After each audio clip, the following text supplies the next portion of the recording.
Big up, everyone. How are you doing? How are you doing? It's the show. It's your boy, MarkN MUFC fan. And you know what it is, guys.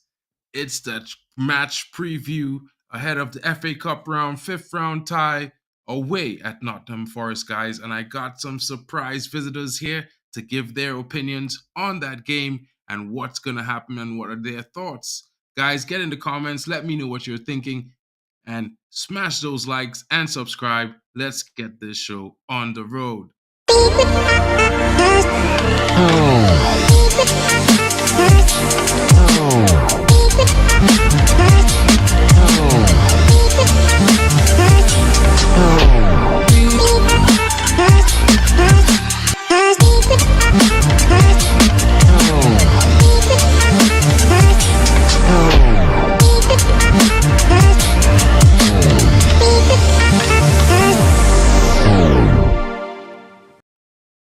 And good afternoon, everybody. Good evening and good morning to those in the East Coast, West Coast, because it's late where I'm at. Hope you guys having a good evening, and I have a great show in store for you. Quick one, not too long. Just gonna talk about the what I think might be the possible starting 11. Probably a little bit of my own tweaking, and I've got a surprise guest for everyone, and I'm gonna bring him on and introduce him to everyone right now. And it's not other than my buddy Jarvis from MUFC Realist TV. Big up to you, Jarvis. How are you doing, Hey, bro? hey, hey, hey, Mark, how are you doing? Can you hear me now? Yeah, I can hear Is you my well. mic Very okay? good. Very Cool, good. cool.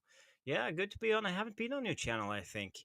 Yeah, you have been on once Okay. before, like in the earlys when I now started doing shows. Cool, But then you're cool. super busy. So, it's always good. It's no problem. Whenever you feel free to come in, you could always come in and I will send you I the have invite links. 10, 15 minutes now, so I can contribute to the show. Yeah, that will be nice. Yeah. So what are we planning to do now? Are we talking about the game or?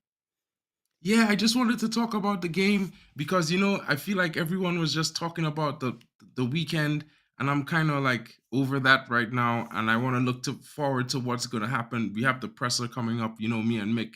We're going to Mm, do the presser tomorrow at 1:45 UK time. So I just wanted to talk a little bit about what I think might be the starting lineup because I think we should rotate. I'm one of those that I'm like we could sacrifice this cup or wing it, you know what I mean, and try to focus more on the league because I'd rather fight to get a point against Man City this weekend, than go out mm. not getting a point at all. So I'll just bring it to the stage and I'll put it up full screen. And Jarvis, you could tell me what you think. This is just the starting lineup that I just whipped up. I think it would be good if we start the Omari Forson up front and Ahmad Diallo maybe. It was just one of those things that what I was thinking. To be fair, Yeah. Bring it up again so I can see it. It was a little bit. so I could get it. Hold on one second, Jarvis. Yes, yeah. Can you see it Okay, so better? we have Omari Forsen as left, Amad Diallo as striker, Ganacho on the right, Amrabat, yeah, I like Amrabat, Ericsson, McTominay, Anthony, left back. Yeah, that's a controversial one, but I like it. I like it. At least we have some balance with him with his left foot. Johnny Evans and Maguire, Dallo, and Bayinder. Oh, you want to go with Bayinder too? Yeah. I'm like I like the Turkish lad. I think we should just leave the cup to him. That way we could rest Onana. I know Onana has been putting in some decent performances, really good saves in the last couple games. Although we lost, he Mm. did save 78% of the chances against him, and the game before it was 89. So I'm just saying, like let him get a little rest, because Man City is going to be a big game at the weekend, and we want them to be training intensely, but also rested well for the game. I like Harry Maguire's performance. I'm not too mad that he was done for pace by, that guy Traore. I think Yeah. that was always going to happen. I would have said maybe he could have taken him out and took a yellow card, but knowing the referee, he might have gotten a red. So I'm like, I mean, In retrospect, there's no doubt about it. He should have just fouled him and take the red card. But it's easy to when we sit on the what do you call it, the answers. But yeah, it is what it is. But the end of the games are always chaotic. Everything can happen. So, but Maguire, yeah, he needs to start and I think playing on the right is his best position. I don't like him when he plays on the left. He's too dilly dally on the ball. He takes too many touches. He slows down our build up, and it's not good. But when he plays on the right, we can utilize his long balls against Omari Forson, and I think Maguire can do okay. And you know this Nottingham Forest striker, what's his name again? Tyrone Awoni. Awoniyi. Yeah, he's good. He's strong, and he didn't play against us in the last game against Nottingham Forest because he was away on Afcon. But now he's back, and he's been scoring a lot of goals this season. I don't know what's his tally. It's about seven to 10 goals. I I would think he reckon. has 8 goals so far, Yeah, yeah. and So Elanga yeah, has 8 assists. I think Harry Maguire can play this game, and but the best thing is Harry Maguire pairing up with Johnny Evans. I think that's important because Harry Maguire, he doesn't have the spatial awareness. He doesn't have the ability to sense where to stand all the time. But Johnny Evans, he influences Harry Maguire to be a better version. And Johnny Evans, he's one of the leaders, one of the generals in the back four. So I feel much more safe when Johnny Evans plays. What do you think, Mark? Well, yeah, like I pretty much I really like Johnny Evans. Like I mean, he has to me aged more like fine wine. Like I know when he was coming in, I was like, does he really have it? You know what I mean? But he played for United, and in the time when he played for United, we were a winning team, and Mm, he was one of the huge contributors to that team. So I was like, maybe it's one of those things where his experience is going to contribute to the youth we have coming through in defensive midfield as well as in defense, namely like Willie Kwambala. I didn't put him in the team sheet there, but I was thinking, if we was to go up in the lead first half, maybe a 2-0, you can see him come on in the second half for Harry Maguire or even a Diego Dallo. You know what I mean? mm, Because he's very quick. He can play up the flank. He plays right back sometimes for the under 20 and under 18. So I think Willie would be a good addition to the team. I just think that Johnny Evans knows what to do, and he's shown this season that his experience is more valuable than his legs. And yeah, even though I say his legs, he's been doing a really good job staying fit and keeping up in defense, leading the line for us. And I was like saying I would put Anthony at left back to pair with him because Anthony is fit, young, can run a lot, and it would help Johnny Evans and in turn help him because mm, Johnny Evans could direct him and control him and be like, listen, you need to be here, here, or here when we're defending. And when you're going forward, I just need you when I call you, you come back. You know yeah, what I mean? And I feel like it would be a good marriage, and it's just something to work with because we don't really have an available left back at the moment. So it's mm, it's mm. kind of hard to say that we're not gonna we don't have a choice, but we need to be creative. It's like we can't put Lindelof out right now because he's possibly injured. So I would like Ooh, to, probably I use haven't heard that. Anthony Is it because possibly injury on Lindelof? Okay, okay. yeah, I'm waiting Oh, because when he came off this weekend, he had a strain in his hamstring. mm-hmm, It's the same thing for Bruno. This is why I don't think Bruno will play. This is why I'm saying, you know what? Let's just put Ericsson in the 10. It's not a game where we need him to run a lot. We could put a Amrabat and even put a Collymore next to him. I put Scott McTominay there because I couldn't find Collymore. But mm, at the same time, when I put Scott McTominay, I was like, look, Garnacho is a youngster that he's a senior starter consistently. yeah, yeah, And if we're gonna put out an attack, we need to have someone who's gonna draw the defense's attention. mm, So mm, I was saying like this gives me a good opportunity to put Garnacho in the starting lineup. Maybe we can take him off in the second half. You know what I mean? yeah, But start him, put Ahmad in the center because he's used to playing a false nine, and let mm, Amari Forson do his thing on the left wing. yeah, yeah. So I was thinking more about keep it Looks fun. mostly the The same. only thing I would say about that team, Mark, is I would like Garnacho and Dallo to have a rest, to have a day off, because both of them are. I think they are overplayed at the moment, and Garnacho, he will soon drop in form if we keep playing him 90 minutes every game. The same with Diego Dallo. He has been the third. He has the third most minutes in Man United this season. So and he's our only available fullback. So I don't want to risk him before the City game. So for me, I think those two guys needs to stay on the bench or stay at home. So maybe we could put like let me see if we could put Willie Kwambala in here Kwambala, yeah. and probably, play a low mid block. You know what I Mm, mean? That mightn't be too bad. no, there you have him, Willie. Yeah, that's not too bad. But what other option we're gonna put up front here? We talked about it on the latest stream with MUFC Realist TV that we could probably utilize McTominay as a number 9 and Diallo on the right, and then we just have to find another midfielder. And you mentioned one of the young kids who Yeah, was on the Collymore. bench, He's Collymore. been Yeah. sitting on the bench. I just can't find him in the thing. I can't Mm. remember his first name either. Collymore, Collier. His name is Collier, man. Collier or Toby. something. Let me see if he's there. Hold on. But Toby. yeah, just for resting players, and to be honest with you, I like the FA Cup, but it wouldn't be the end of the world if we lost that game. And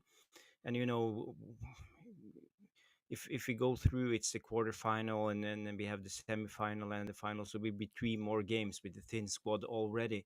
So for 100%. us fighting for the top 4 or alternatively top 5, it could be vital for us, those extra games. So it could cost us more than we can win with the thinking of the FA Cup. Um, but I know the FA Cup is it has deep traditions in British English football, and it's one of the major trophies. It's like FA Cup, the league, and the Champions League. That's the three that counts for me, and all the others are just like semi okay. But I like the FA Cup, and it's a good cup to win, but not this year. I wouldn't put all my horses and on the FA Cup. Totally agree with that comment, Jarvis, because I feel like it's more important we fight to see if we could get either fourth or fifth, get into the UEFA so we can keep the balance on the FFP because it's Mm, really important. A lot of fans, I know we need to chop this squad up. You know what I mean? But we also have to take into context that even if we get good money for one or two players, we need to get decent money for a lot of players if we want to get in players to replace them. yeah, And I feel like thinking that like there possibly is going to be 300 million to spend from now is bad. I feel like we should think about it like we have 100 million and we need to add to that with some sales. And then we need to be creative in the players that we bring in the summer. So yeah, like for me, I wouldn't take the FA Cup too seriously because we got 12 Premier League games left. That's a mm, possible 36 points. Let's just say 34 if we get a draw at City. But yeah. I guaranteed we can fight for 33 points. Even Liverpool this season, they're without Mo Salah when they face us because he has a 2 month delay on his return date. How many points do you have at the moment? We currently have 44 points. 44. Yeah, and you said it's 34 points left to fight for. Hmm. 34, that brings us up to 78, but we need to be around the 70 point tile to be in the in the fight for top 4, I believe. So yeah, it could be done. Yeah, but we can't lose more than maximum 3 more games. Yeah. I mean, I'm just looking at it from the perspective where those 3 games involve Arsenal, Liverpool, Man City. You know Mm, what I mean? I already deducted 2 points off the Man City and take a draw, and I'm saying it's possible because we have the home away fixture record against these two clubs. We usually win at home. You know, mm, so yeah. it's one of those things where I'm just looking at with Hoyland back from injury 2 weeks from now 2 weeks ahead of the Arsenal, 3 weeks of no wait, 5 weeks ahead of the Arsenal clash. He Mm, has 2 games before we play Arsenal. You know what I mean? I yeah. feel like he also is going to be back 2 weeks before the Liverpool game, so it will also bolster us. Martinez will be back from the last from game week 10. when we have If we 9 get left. players back, April and May could be good times for us. But it's the rest of February and beginning of March that will be the problem. Now we have 3 to 4 games coming up before we get players back from injury. And we one of the biggest issues at the moment, as we mentioned and we talked about, is the left back. We don't have the right balance when we play with Lindelof. Lindelof has a right foot every time he receives the ball. Exactly. His natural position is to pass the ball backwards and sideways. It's never finding the right angles going forward, and hinder us in the build-up play all the time, because everything depends on Dallo. True. But Dallo, is not even available. He inverts into the midfield, so I think it's very difficult for Ten Hag to figure out a way for us to play. And it's about relations, and it doesn't seem to me that Maguire trusts Lindelof when it comes to the build-up play. We could see it. He seldomly Gives the ball gave him to the ball. Yeah. Lindelof. He's always So. looking for Dello over on. Mm, Yeah, mm, yeah. I've seen it too. I'm just thinking like, this is why I said, we can drop Anthony in there with Johnny Evans.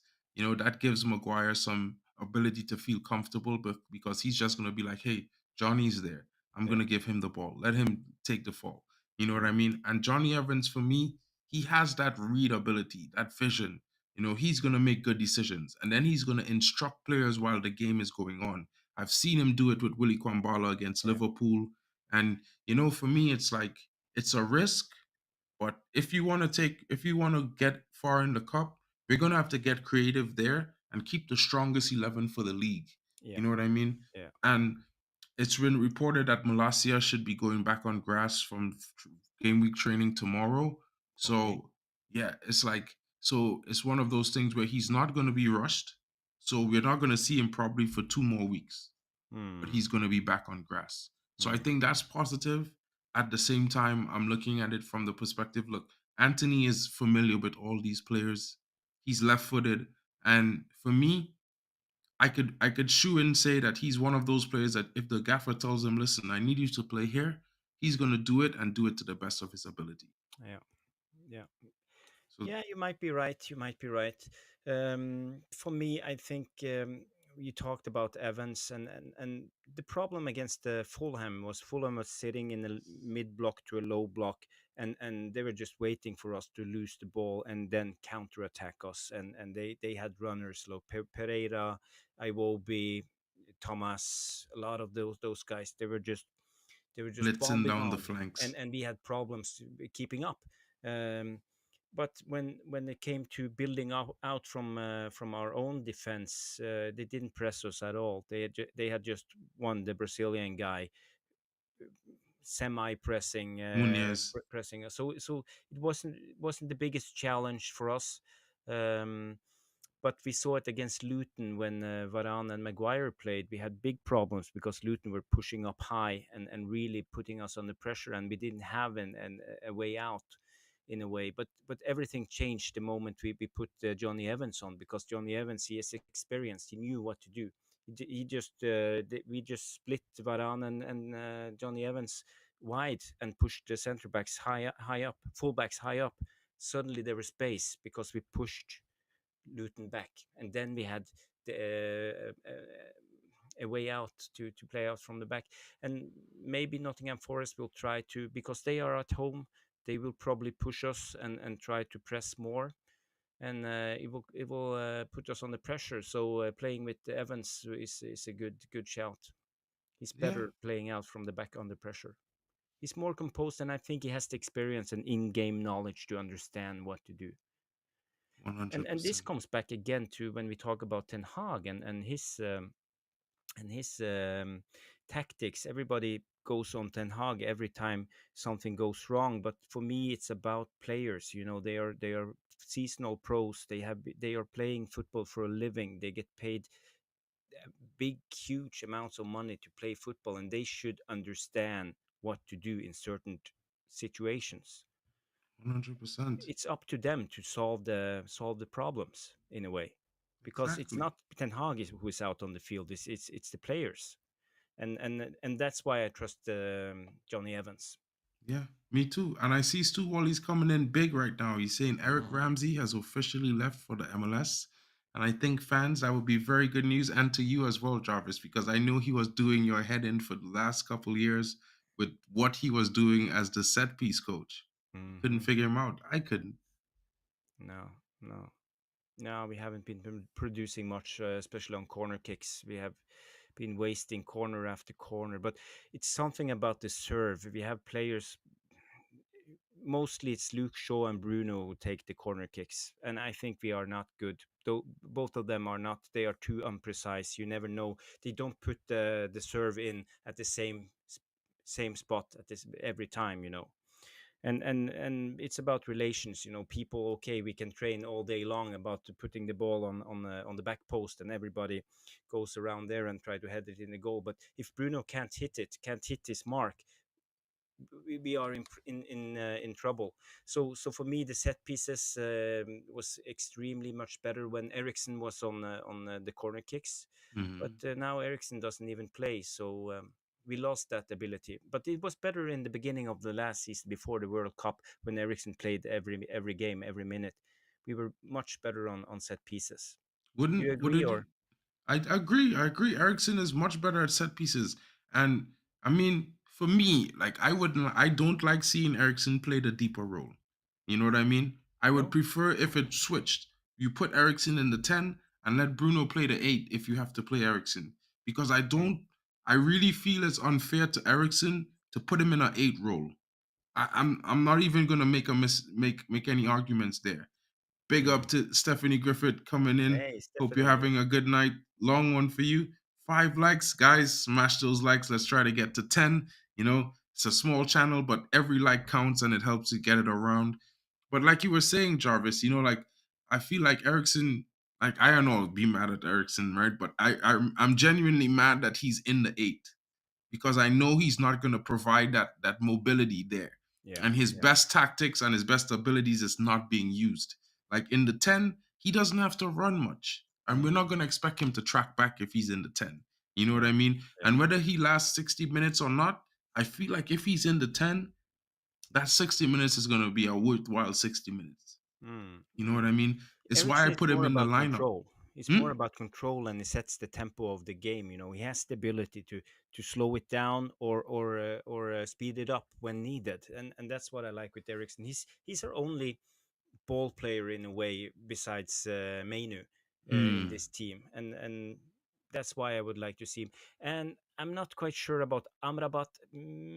I think he has that ability, but we haven't seen it yet. I think he's a much better ball player than we give him credit for, because it's always been hectic. He's been moved around from left back to centrally to playing 10 minutes here, 15 minutes there, sitting on the bench 3 games.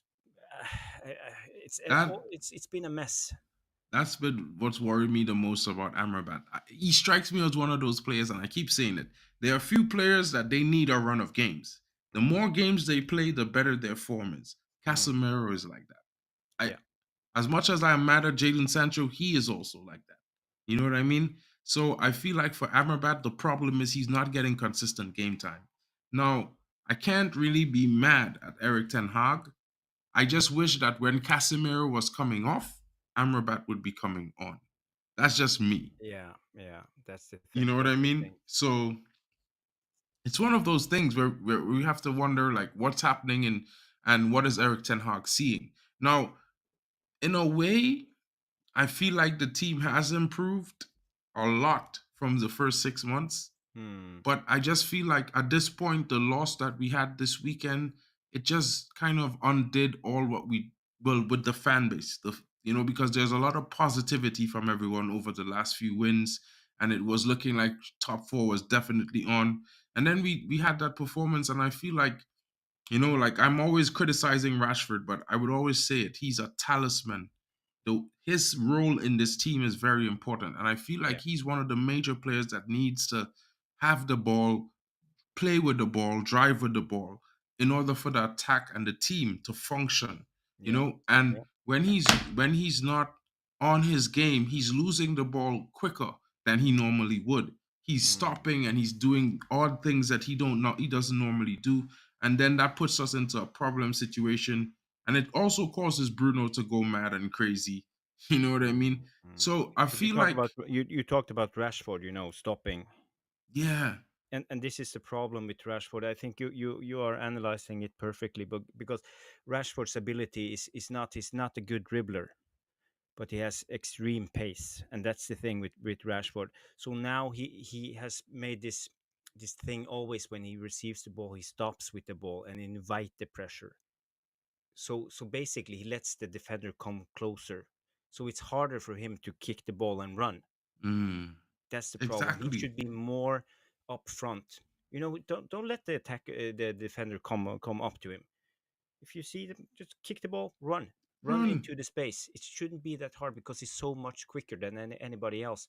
But he should have had coaches who told him what to do, because now he needs a little bit of coaching.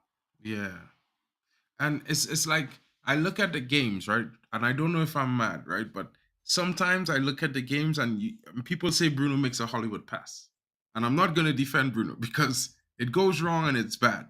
But what I'm saying is if Rashford, no, technically from in my head, judging the flight of the ball, I'm like, if Rashford was chasing that, he gets it. And it feels to me like Bruno is telling some of the players, like, listen, I am going to possibly drop that ball there.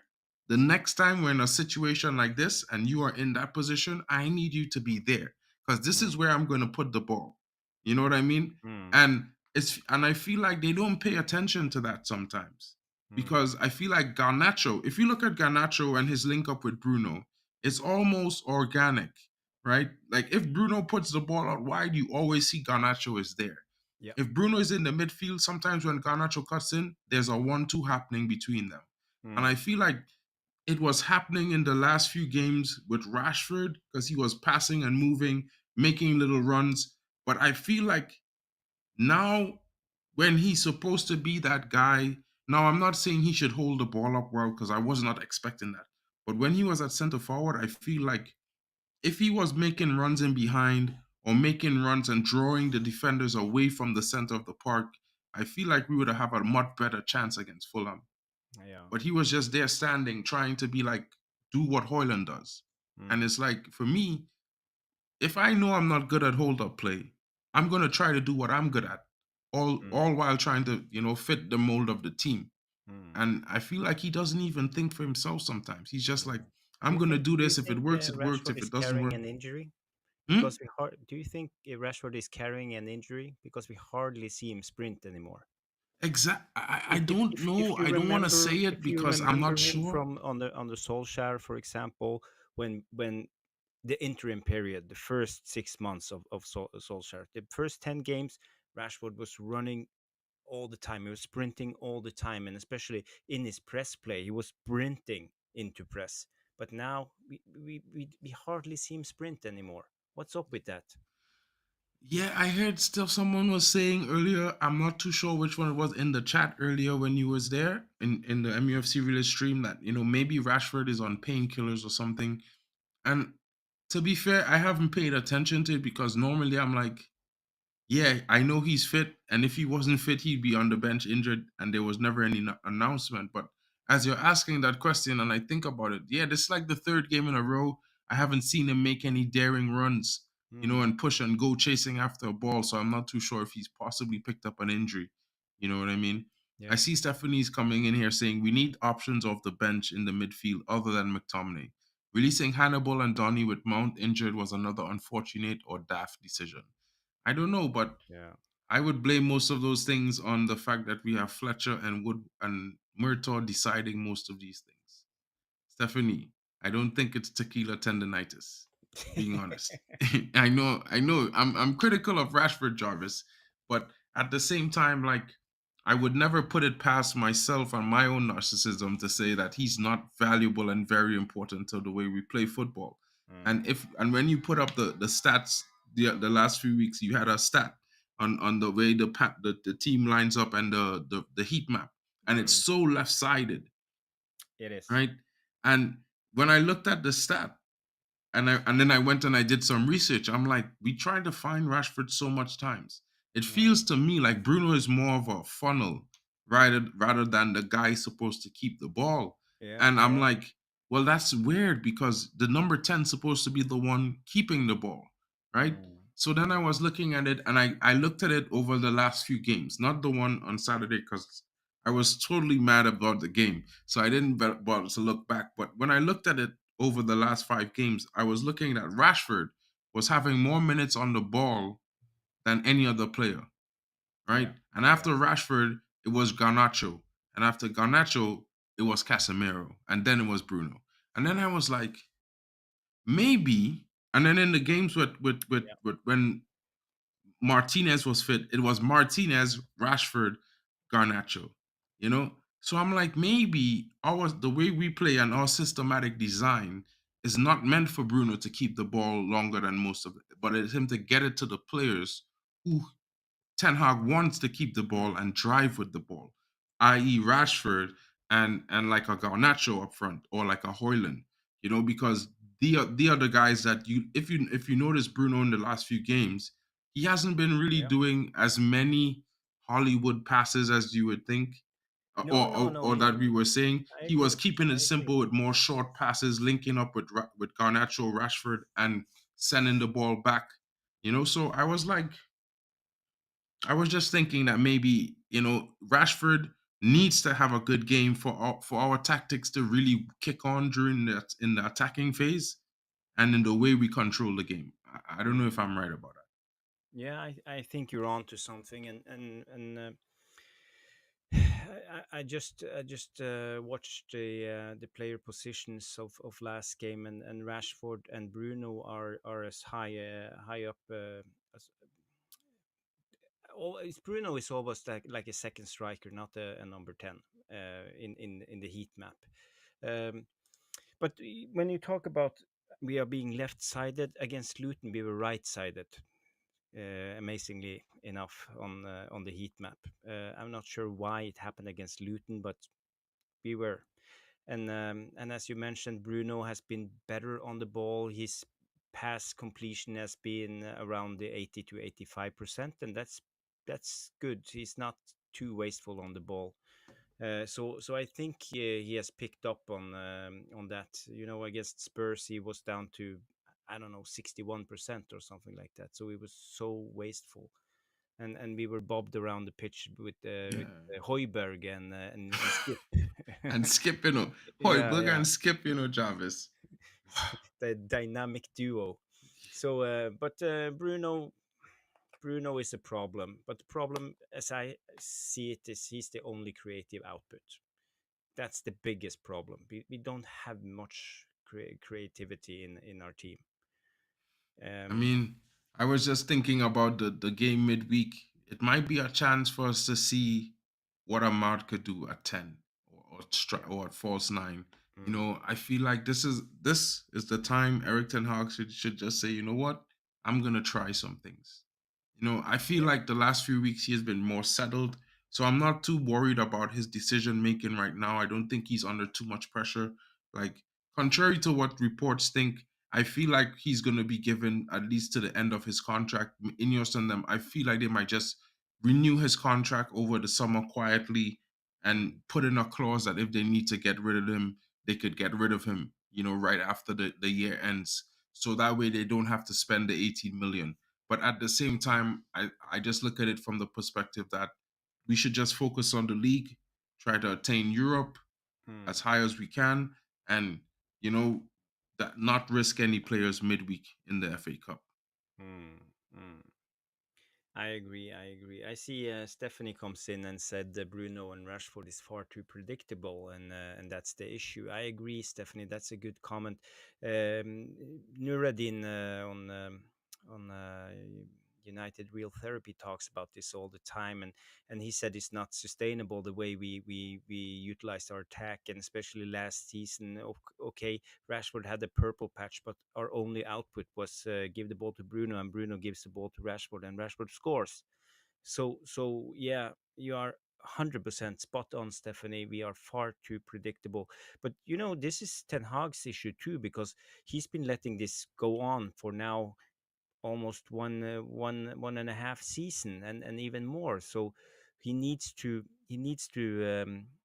experience more, as Mark mentioned, and try something different. We have players with abilities. That's not the problem. Amadiello, he was superb for Sunderland last season, and he scored so many goals and assisted so many goals. So we know he can do it. It's just about getting him giving him the into the chance. rhythm, and giving him the confidence. Yeah, I feel like now is the time where like we didn't just need to get rotating players right now. We don't we should rest as much as we can some of the players for the last 10 games. So like over the next 3 games, I think we have, if we win this FA Cup tie, we have another FA Cup game in Mm, 2 weeks, mm, which would mean that it would be this game, the City game, the game after City in the Premier League, then an FA Cup tie, then the players would be going on international break for 2 weeks. yeah, yeah. That gives us time to get players back from injury, especially like Martinez, who's due back in the second week of March. Well, So, I'm not that optimistic when it comes to Martinez. No, well, I don't think we. Yeah. I'm not hoping for him to start until the last 5 games. That's just me. The Mm, last five mm, games is where I want to see him, because those games are the games where we start Liverpool, then we have Liverpool, Brighton, Arsenal, and I think Liverpool, Brighton, Arsenal, and I think we have Brentford as well as Sheffield. Sheffield? I think so. Those are yeah. the last 5 games, I believe. Mm, mm, So for me, the last 5 games, I would like to see Martinez. The mm, last from game 9 of the last 9 games, I would like to see Hoyland back starting. You know, and the rest, anything else, like let me say, Malacia should be back before the end of March. It's one of those things where I feel like it would be cool, but yeah. for now, let's rotate what we have and try to get by for the next 3 games. You know what I Mm, mean? And mm. try some things, because you never know. You know But what I don't you mean? Look think at Ten Kobe Hag Mainoo. feels the pressure that his job is on the line now because of the latest results against Fulham? Now, if we lose against Forest in the cup, and Manchester City, that will be three on a row. And the knives are out. The knives are out, and you see the pundits. Even Gary Neville to yesterday spoke about how they will assess Ten Hag, and he was very cautious talking about Ten Hag. He wasn't like the good old Gary Neville backing the manager. Now he was more True. reserved. So I feel maybe even Ineos has made up their mind about Ten Hag already. I mean, I'm not gonna say that they probably don't want Hey, to Craig. get in their own manager. Big up to you, Craig Warby. Hope you're having a good one. Extended birthday celebrations, you know. But it's like for me, I'm looking at it from the perspective where, he did say that for 11 seasons we've had quality managers and they've all never succeeded. So Mm, maybe it's not just them. So I'm looking at it from the perspective that he might just be just given his last year to see what he can do with a mm, structure behind him. Also, I feel like Jim wants to break the squad up and get some new faces into the team and change it a bit. So I feel like this might happen before. And if I'm just going on that from that perspective, and I'm saying, well, yes, he's going to have to get at least to top 4. yeah. But I don't feel like the FA Cup is going to be that huge of a deal. I feel like Mm, if we mm, lose this in the midweek against Nottingham Forest, is how we lose against them. You yeah. know what I mean? Like if we take it down to the wire and maybe penalties or something, then I could live with that. And I feel like he could probably live with that. When it comes to Ten Hag, because to understand what's going on, you gotta try to think like Ineos or Berada and Ashford and Sir Jim. What they are thinking at the moment is, okay, what will be the cheapest, to keep Ten Hag and get rid of all the players, or to get rid of Ten Hag and get the best out of the already existing group of players. I'm just playing the devil's advocate, not my thoughts, but True. to see why they would consider sacking Ten Hag. because you got to remember Ten Hag. He said in the beginning of the season. I will find the quote here because it's very important. Nuruddin always talks about that. Ten Hag said that he came here and he don't want to play the Ajax style, Well, but he that didn't wasn't actually what say Ten that. Hag He was said he saying. can't. He said he can't play the Ajax way at Manchester United. And and to be fair, like I agree with it because he can't, and it's not based on the fact that it's not him not wanting to do it. I just feel like it's the players we have don't really fit that mold because they need to have high intelligent What players. the thing is, he said people never play that football because those were different players. My thoughts on this is, if we want the best out of our players, why do we bring in a possession based coach and make him play transition football? Wouldn't it be better to bring in a coach who plays transition football to get the best out of the already existing group of players? In a way, True. now we are shoehorning something that doesn't seem to work. Well, In a I way, feel like I agree with the comments there, but if you look at it from this perspective, they had a meeting with Ralph Ragnick where they said Sir Jim and Dave Brailford had a meeting with Ralph Ragnick, right? And if they did, I would think that these players won't be the players they would be trying to get the best out of because five managers can't be wrong. And for some players, it's two, some players, it's three, but for some players, it's five managers. Marcus Rashford here since mm, Van Gaal. So it's like, for me, I feel like maybe Ineos might cash in on some of the players and bring in some players. And I'm not saying 10, 14. I'm saying like 6, 7. Like get yeah, 6 out, bring in 5, which I feel will be good because we have a lot of youngsters. People forget we have youngsters on loan, and a lot of people might be thinking of the old United that those youngsters are going to be sold. yeah, But if you look at Alvaro and you look at Palestri, these are youngsters who played some of the majority of minutes in preseason. So definitely Tenak has a plan. Now the mm, plan for me, I can't tell you what it is because I'm not Ten Hag. But mm, I can't also look at it and say he doesn't fancy Jadon Sancho because he backed him for 3 months while the media and everybody was questioning him. I can't say he doesn't like Palestri because he always tried keeping Palestri from going on loan and to mm, give him minutes. mm, But I feel like he didn't want Palestri to get contaminated by some of the players because when you play Palestri, if you look at the games with Palestri, you need to have players who making more runs around him mm. because he's that kind of player that is looking to find players, you know. Yeah. And I feel like Dan Gore Jr., like you, like Isaac Hansen, like is a player that I really liked. Mm, I always thought though that maybe for the Premier League, the way the English look at the game, he would be small on the yeah. size Yeah. scale. It's But more I like always Bernardo hope that he Silva. would grow into a little bit of a stature, because But for me, like he's more like Bernardo Silva, you know. I The figures agree. on the ball, it doesn't matter, but you have to play a certain type of style. You need to cherish possession. You need to keep Exactly. hold of the ball. And that's the problem with the way we are playing at the moment. There's no chance for Isaac Hansen in this current Man United team. But It's you a know, waste. Jarvis, one of the things I heard, not sure how true it is that they was thinking from a perspective where look, Dan Gore partnered Kobe for 2 years. Mm. If Dan Gore could get some experience with, at the level of the championship or the first league, then we could get him into the squad next season and he would already have that partner in Kobe Menu to help Yeah, foster his it's true. promotion. True.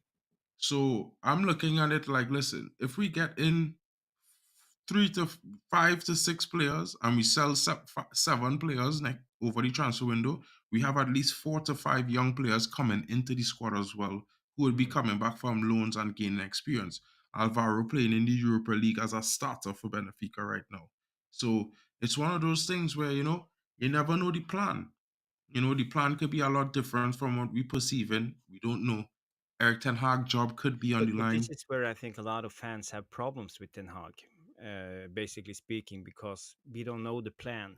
What is he trying to do, and why isn't he trying more to utilize his own vision and set his mark on this team? Because now we are playing more advanced counter-attacking style than Solskjaer. And I heard a lot of pundits today who were really big Ole outers talking about we were much more fun to watch under Ole, much more attacking. They liked the way we scored goals and like wishing we went back to that.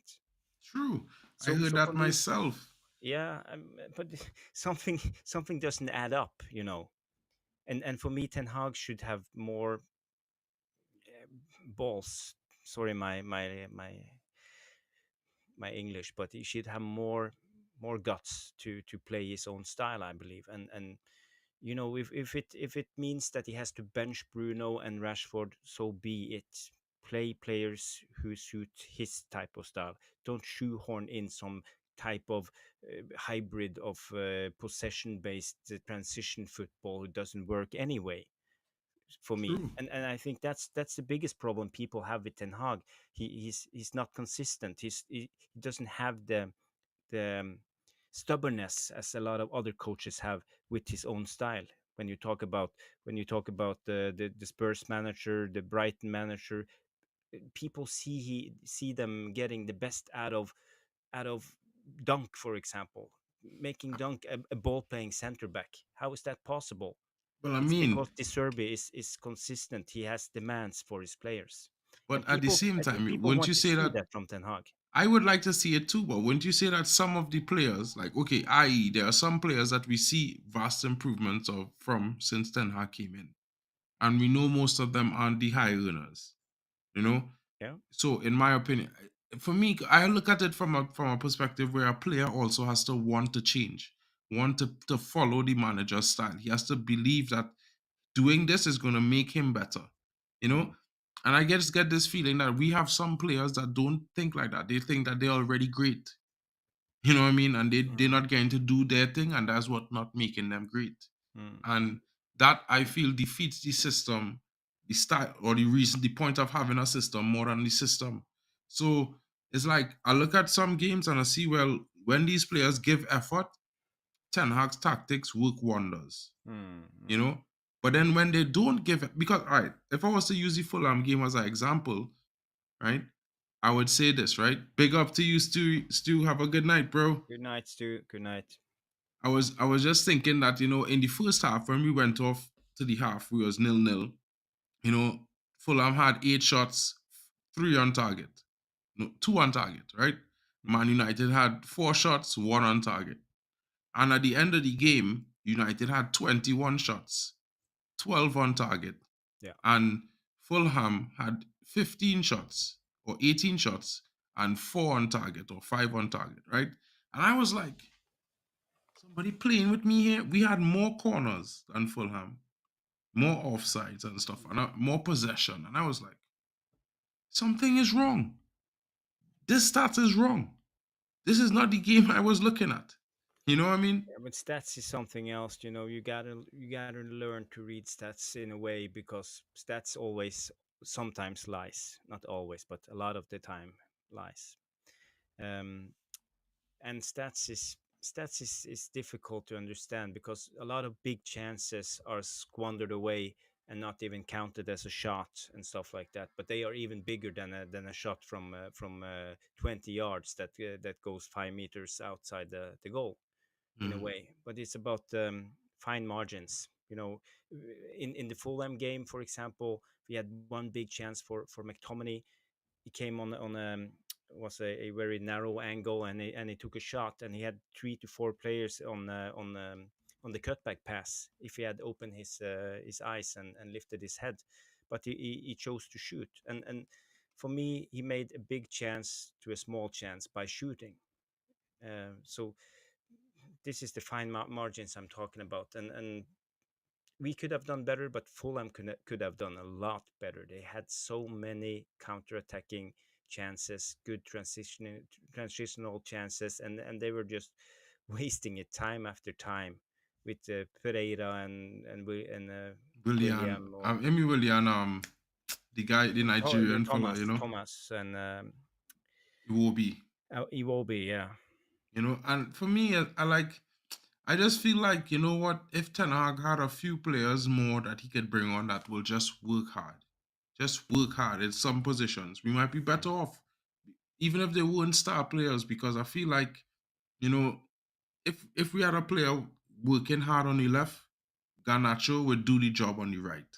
Because then the defenders would be off balance. They would have to focus on both players and mm, both of them doing different things. I mm. feel like if we had a player in defense who could help by being really aggressive, like and tackling and that kind of in your face player and consistent like Martinez, if he was out injured, to come in to the team, we would still have that same, Yeah, principle coming out from yeah, the back. And yeah. I feel like the recruitment team has vastly let Ten Hag down. I feel like they need to like in a way, he need to get a player who could actually replace Martinez Mm, mm. and our backup striker before we could really say, look, he should be getting the best out of players who coming in to take over from them. Yeah. Because what we have coming in is like nowhere near the profile. So the drop off gonna be drastic. The change in the style going to be drastic. So it's like you almost forced with no choice but to change. Mm, If you mm. know what I mean. Well, Craig, I'm definitely speaking about the recruitment team as in Fletcher and Murto. You know what I mean? Because Yeah. these are the guys that are actually in charge of the loans and movements at the club, in and out the club with youth players. So when people sit down and think Eric Ten Hag sent these youngsters on loan, it's not really the case. Now, in some instances, as a manager, he will have to let players go if they ask. And, he doesn't really have like clear options and look, this is the game time I'm going to give you. Yeah. Then he will have no choice. He will let them go because it also helps them develop, whether they at the club or not. Game Mm, time is what helps these young players. So I feel like it's not always bad. But this one time, I feel like there's no way anyone could have predicted that that maybe Malacia would have gotten an injury based on the injury he already had and not be able to come back into the squad. I mm, feel mm. like he there's no way he could tell that Luke Shaw, after they kept him in cotton wool for 6 months, wouldn't come back and be fully fit. I feel like Martinez, no one could have expected, that guy, that player from West Ham, to drop himself on his knee. That's No, like a no, spur of no. the moment decision in the heat of the moment. I can't even blame him, Kufa. Kufal. Now I would have loved for him to get a red Kufal was card. the name of the player. Yeah, Kofal. Yeah. Yeah, we call him Kofal. But I wish he could have got a red card, honestly, because I feel like that was intentful. You know, I feel like he naturally threw himself on the man body, and Yeah, that should have yeah, been a. yeah. I agree. I agree. I agree. It was a little bit of malice that what So he for did. me, when I look at some of the injuries that we have and some things that happen, like Hoyland came in, he had a minor back thing, missed a few games, but then since then he's been the stalwart. He hasn't been injured. He hasn't nothing. And it's just so Yeah, I shocking that said he it. I picked up a said it when it small comes to injury. Hoyland. I said it on the stream with Nuruddin the day before he You was did injured. I said it because you understand. You see players how tired they are at the end of the game, and you can't keep pushing yourself that way every game. 100, You can't without the rest now and then because your body needs to recover, and especially when you're young, especially. especially when you're young. You know, So that this is why I'm really worried about Menu and especially Garnacho because I think he will be next if we keep pushing him. well, I've seen that well, in my opinion, Mainu has gotten more breaks than even Hoyland. Mm. He's came off in like 4 games, and then he was benched for like 2 games. So it's one of those things. I'm worried about Garnacho more than Yeah, I'm worried about Mainu, because I've been watching some of the way he gets tackled recently, and it's just something for me. But I don't want to sound Man United pro centric, but I feel like the referees allow our players to get some tackles that he should not be allowing. And then if our players make any tackles similar, we get carded. And I mm. don't like that. Now, I don't mind not getting penalties and stuff. I don't care about those You things. you are spot on there, I Mark, when just when you have an say that. issue But with the because tackles they because a lot allow of the Man players to put United on the players leg. have incredible pace, and when you sprint at full speed, it doesn't take much with of a tackle to injure you, because you don't have the same strength to instability when you're running in full speed. So it's so easy to get injured, and you see Garnacho getting fouled a lot of the times, and I think the refs are too soft. They need to be harsher, and give more yellow cards to the opposition when it comes to United players. I don't think they are protecting the best players. No. 100%. Mm. You know, Jarvis, I know you only had 15 minutes. We've been here for like 55, bro. You Yeah, no know, I problem. don't want to keep you on too much longer. And I feel like the guys here all enjoyed, the interaction we was having. Big up to Craig. I see Dressings now coming in. I know Hey, he had Drex. some stuff to do, so he couldn't join me earlier, bro. Hope you got through it, everything. Guys, I just wanted to bring this back to the screen. This is what I was talking about earlier. This one. So, guys, you can see this is the starting 11 I had picked earlier. Mostly picked the starting 11 because, I was trying to rotate the squad and offer some players, a chance to play and start and see what we could get from, maybe a performance from Omari Forson or Anthony at left back or Amad Diallo. I would have liked to had, Scott McTominay in striker and put Ahmad on the right. But unfortunately, we don't have Collymore to slap into midfield right now. He's unavailable. But guys, this is just my thoughts for what we might be seeing starting against, Mm. Nottingham Forest in midweek. But the manager's press conference is tomorrow, guys, and it's going to be one of those things where Mick and I are going to cover it. It's going to be live at 1:45. We're going to be live at 1:30 UK time, 15 minutes before the press conference starts. So, Mm. guys, hit those notification bells and don't forget to join us. Big up to Jarvis. Thank you so much, bro, for joining me for this stream. It was amazing to have Yeah, you, thank you for having me. interact. And we will see you guys tomorrow. Thank you all for joining us. Craig, you've been a champ, my lad. Champ in the comments. You think two players like Palestri and Hannibal, two players like that would be ideal? Yeah. Mm. You've been dropping some bombs in the chat, bro. You know, Thank you, Craig. Big up to Jarvis. He says, great stream earlier, by the way. Yes, Jarvis definitely had an ace of a stream earlier. Him and Stu, you know, Yeah, it Forrest was has a good. decent manager. This line might not be strong enough. I mean, you know what? You want to know something, Drex? The one thing I'm not too worried about with Forrest for this game is because they're in a relegation battle right now. It's tough with them right now. And I Mm. think he's going to have no choice but to prioritize the Premier League game upcoming because their fixture is a lot tougher than ours and they cannot afford to drop any points because they could be ending Yeah, up they in the have Liverpool relegation. on Saturday Huh? at home. Forest. Well, look at that. And if they lose and the two teams, Everton as well as Luton, was to win, Forest is in relegation. 3 points, like two Mm. points behind Luton, and they would be 3 points effectively behind Everton because I think they're ahead of Everton by 1 point or goal difference at the moment. No, So no, Everton is on 25. Forest is on 24. right. So they're 1 point behind. So they Mm. would be 2 points ahead and 1 point ahead of Luton, I think, or Mm. one or something like that. So it's one of those things, guys. I think it doesn't look strong really, but at the end of the day, these are Manchester United players. You know what I mean? And they are talented. As much as we could criticize them for different reasons, they're all talented players in their own right. And all we should be hoping for is that they come out to perform. I'm going to kick it to Jarvis to close the show. Thank you so much for joining us, everyone. Jarvis, thank you so Yeah. much, man. Thanks to everybody for coming on. Not the VAR room, but the chat. Admiral Drex, Craig Warby, and Stephanie Griffith coming in here, and Jarle Malmin is coming in now at the right at the end, and come with the comment. There is a new team in the relegation battle also, Brentford. Yeah, that's true. Brentford is in the mud. They Oh, are on 25 points, the same as Everton. So basically, we have Everton, Brentford, Nottingham Forest, and Luton fighting it out for the last relegation spot. So it will be interesting to see. And Luton is on better shape now. They're looking good, Luton. So maybe they can string some wins together.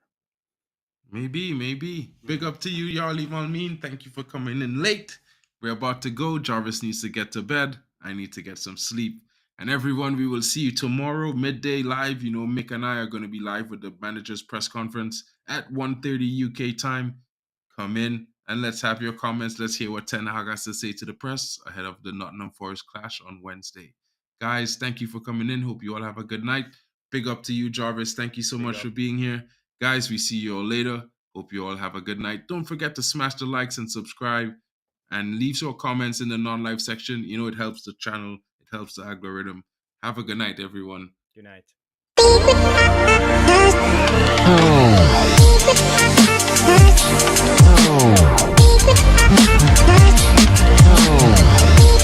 Oh.